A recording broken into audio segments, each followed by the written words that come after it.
আসসালামু আলাইকুম রহমতুল্লাহ। আজকে আপনাদের জন্য নিয়ে আসলাম ইন্টারজারমিনা। এর উৎপাদন কোম্পানি হলো সানোফি।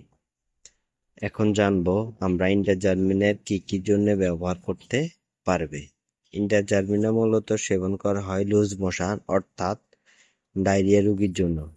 এটি যাদের খাবারের অরুচি, পেট ফাঁপা হয়ে থাকে, বমি বমি ভাব, পেট গ্যাসের কারণে অস্থিরতা ইন্টারজারমিনা সেবন করতে পারবে।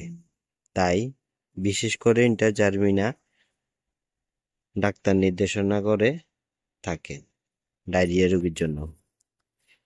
এবার আলোচনা করব কিভাবে সেবন করা যাবে। ইন্টারজারমিনা 6 মাসের বাচ্চা থেকে শুরু করে 12 বছর পর্যন্ত রোগীদের জন্য দৈনিক একটা ইন্টারজারমিনা সেবন করতে পারবে।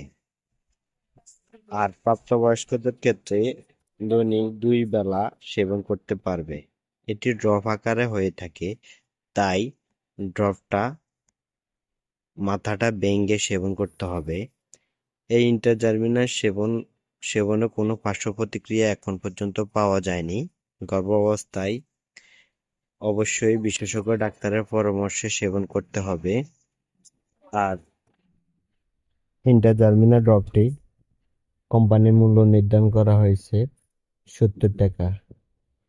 70 টাকা নির্ধারণ করা হয়েছে, তাই আপনি এটা যে কোনো ওষুধ দোকানে পাবেন। আর কেউ যদি আমার চ্যানেলে নতুন হয়ে থাকেন, অবশ্যই সাবস্ক্রাইব দিয়ে পাশে থাকবেন, নতুন নতুন ভিডিও পাবেন ইনশাল্লাহ।